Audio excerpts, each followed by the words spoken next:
ধৈর্যেরও একটা সীমা থাকে। অবশেষে সে সীমা অতিক্রম করে গেছে। অবশেষে হাসিনা দালাল আওয়ামী লীগের দোসর শান্তা ফারজানাকে কঠিন শিক্ষা দিল ছাত্র জনতা। রড নিয়ে মারতে এসে নিজেই পাল্টা মাইর খেয়ে ন্যাকা কান্না করছে সে।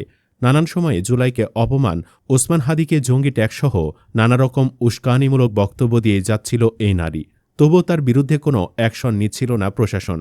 তাই বাধ্য হয়ে শান্তার অফিসে তালা দিতে গিয়েছিল ছাত্র জনতা। এ সময় এই নারী ছাত্র জনতার উদ্দেশ্যে রড নিয়ে দাঁড়ায়। এছাড়া অকথ্য ভাষায় সে গালিগালাজ করতে থাকে। ছাত্ররা প্রথমে সহ্য করলেও পরে একজন তাকে থাপ্পড় দিয়ে জায়গা ত্যাগ করে। শান্তাকে থাপ্পড়টা দিয়েছে ময়মনসিংহের বৈষম্যবিরোধী নেতা আয়াস। তার পুরো নাম আল নূর মোহাম্মদ আয়াস। তিনি বৈষম্যবিরোধী ছাত্র আন্দোলনের ময়মনসিংহ মহানগর শাখার সদস্য সচিব। ময়মনসিংহের তারাকান্দা উপজেলার গোবিন্দখিলা গ্রামে তার বাড়ি। 2025 সালের 26 মে ময়মনসিংহ নগরীর পাটগোদাম ব্রিজ মোড় এলাকায় দুর্বৃত্তদের মারধর ও ছুরিকাঘাতের শিকার হন তিনি, যা পরবর্তীতে গণমাধ্যমে বেশ আলোচিত হয়। ছাত্র আন্দোলনের পাশাপাশি তিনি বিভিন্ন সময় রাষ্ট্র সংস্কার ও রাজনৈতিক বিভিন্ন ইস্যুতে সরব থেকেছেন এবং সংবাদ মাধ্যমে বক্তব্য দিয়েছেন। আয়াসের এই থাপ্পড়ের ঘটনার পর অনেকেই তার প্রশংসা করছেন। ফেসবুকে খালিদ বিন মিয়াজ বলছেন, আম্মারের পর আরও একজন দেশপ্রেমিক বিপ্লবী বেয়াদবকে পাওয়া গেল। আজকে এএনএম আয়াস ভাই জুলাইকে জঙ্গিদের বিপ্লব শহীদ আবু সাইদ ও হাদি ভাইকে নিয়ে কটূক্তি করা শান্তা ফারজানাকে ওর বাসার সিঁড়িতে গিয়ে চড়থাপ্পড় লাগিয়ে এসেছে। একদম কষিয়ে একটা থাপ্পড় দিয়েছে। আজকে যতটা খুশি হয়েছি এটা দেখে বিগত 3 মাসে এমন কোনো সিনারিও দেখে খুশি হয়েছি কিনা জানা নাই।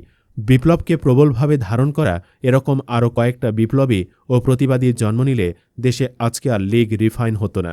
তিনি বলেন, সব জায়গায় আইন চলে না, কারণ আইনের অনেক ফাঁকফোকর আছে।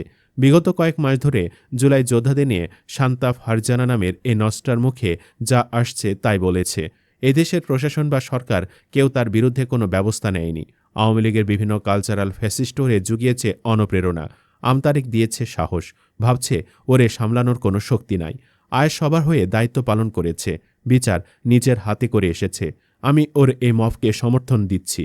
এই কাজের জন্য ওর যদি কিছু হয়, দেশের প্রতিটা ফ্যাসিস্টের সাথে এরকম করা হবে। সাদিকুর রহমান বলছেন, এই থাপ্পড়টা এই আওয়ামী পতিতার আরও অনেক আগেই পাওনা ছিল।